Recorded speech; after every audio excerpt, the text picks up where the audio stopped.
Recipe ओळखून बक्षीस जिंकणे भाग 12 मध्ये सगळ्यांचे मनापासून स्वागत.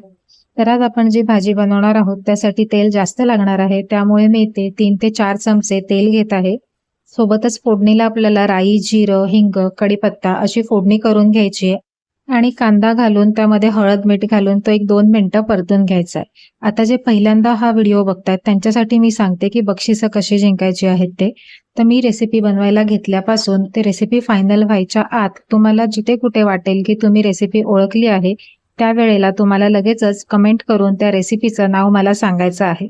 सगळ्यात पहिले जे 2 जण असतील बरोबर उत्तर दिलेले, त्यांच्या कमेंटना मी रिप्लाय करणार आहे आणि मग त्यांनी त्यांचा संपूर्ण ॲड्रेस, नाव, मोबाईल नंबर मला इन्स्टाच्या गौरी खिनारे या पेजवरती DM करायचं आहे, म्हणजे त्यांचं बक्षीस मला त्यांच्यापर्यंत पोहोचवता येईल. तर इथे मी हळद आणि मीठ घालून हा कांदा आता 1-2 मिनिटंभर असा परतून घेणार आहे. थोडासा कांदा ट्रान्सपरंट झाला की मग आपल्याला यामध्ये मसाला घालायचा आहे. तर कांदा बघा थोडासा ट्रान्सपरंट झालेला आहे. आता यामध्ये मी घालणार आहे मिरची पावडर. ही भाजी थोडीशी तिखट असते, त्यामुळे मी माझ्या हिशोबाने इथे तिखट घातलेलं आहे. तुम्हाला जसं तिखट आवडत असेल त्या हिशोबाने तुम्हाला मिरची पावडर घालायची आहे. सोबतच मी इथे थोडा गरम मसाला घालत आहे. तुम्ही एखादा साठवणीतला किंवा तुमच्या आवडीचा मसाला जसा कांदा लसूण मसाला वगैरे सुद्धा वापरू शकता. मसाला घातल्यानंतर 1 मिनिटभर मंद गॅसवरती आपल्याला मसाला छान परतून घ्यायचा आहे. त्यामुळे भाजीला रंग खूप छान येतो. मसाला तेलात तळल्यामुळे तर्री सुद्धा खूप छान येते आणि भाजीचा रंग सुद्धा खूप छान येतो. आता 1 मिनिटभर आपण हा मसाला चांगला परतून घेणार आहोत. गॅसची फ्लेम आपल्याला अजिबात हाय करायची नाहीये, नाहीतर मसाला करपू शकतो आणि भाजीला कडवट असा वास येऊ शकतो. तर मिनिटभर झालेला आहे, मसाला सुद्धा व्यवस्थित परतला गेलेला आहे. आता यामध्ये आपल्याला वाटण घालायचं आहे.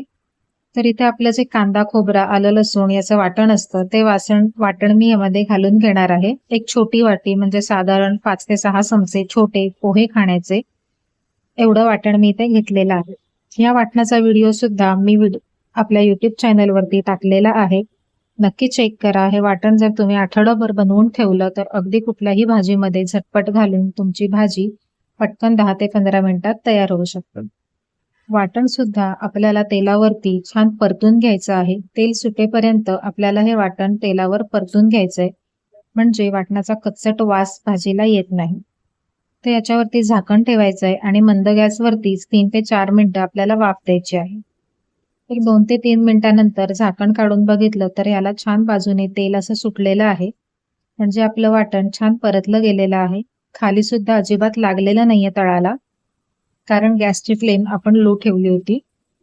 आता हे वाटण छान परतून घेतल्यानंतर यामध्ये आपल्याला पाणी घालायचं आहे. पण पाणी सुद्धा वापरताना कुठल्याही भाजीला आपल्याला कट चांगला हवा असेल, छान तर्रीवरती यायला हवी असेल तर पाणी हे गरम करूनच घालायचं आहे. त्यामुळे भाजीचा रंग सुद्धा छान डार्क येतो आणि वरती तर्री सुद्धा खूप छान येते. आता तुम्हाला जशी भाजी पातळ हवी असेल त्या हिशोबाने पाणी यामध्ये घालायचं आहे. मला इतपत घट्ट हवी आहे म्हणून मी पाणी एवढंच घातलं आहे. तुम्हाला जशी कन्सिस्टन्सी हवी असेल तसं पाणी तुम्ही इथे वापरू शकता. आता पुन्हा एकदा हे ढवळून घेऊया पाणी घातल्यावरती आणि याच्यावरती झाकण ठेवून आपल्याला एक छान उकळी काढून घ्यायची आहे याला. गॅसची फ्लेम मी कुठेही वाढवलेली नाहीये. मंद गॅसवरतीच एक 2 ते 3 मिनिटं छान उकळी फुटेपर्यंत याला आपण वाफ देणार आहोत. तर बघा याला छान उकळी अशी आलेली आहे आणि वरती तुम्ही तर्री बघू शकताय किती छान रंग दिसतोय. तर्री सुद्धा खूप छान आलेली आहे आणि अगदी ही आपली रस्सा इथे तयार झालेला आहे. गॅस आता आपल्याला बंद करायचा आहे, पण त्याच्या आधी मी याच्यावरती थोडीशी बारीक चिरलेली कोथिंबीर घालत आहे. बारीक चिरलेली कोथिंबीर घालून झाल्यानंतर गॅस आपण बंद करणार आहोत आणि एक 2 ते 3 मिनिटं फक्त याला अशीच वाफ द्यायची आहे. गॅस आपल्याला बंदच ठेवायचा आहे. फक्त झाकण ठेवायचं आहे आणि अशीच वाफ याच्यामध्ये मुरून द्यायची आहे. एक 5 ते 6 मिनिटानंतर छान ही भाजी आपली रस्सा भाजी इथे तयार झालेली आहे. पण रेसिपी अजून संपलेली नाहीये. मेन इन्ग्रेडियंट तर आपण यामध्ये घातलेलाच नाहीये. भाजीचा रंग तुम्ही बघू शकताय आधीपेक्षा खूप जास्त डार्क आलेला आहे आणि तर्री सुद्धा वर खूप छान आलेली आहे. आता यामध्ये मी घेतलेले आहेत पिवळे गाठे. तर आज आपण गाठ्यांची भाजी इथे बनवलेली आहे.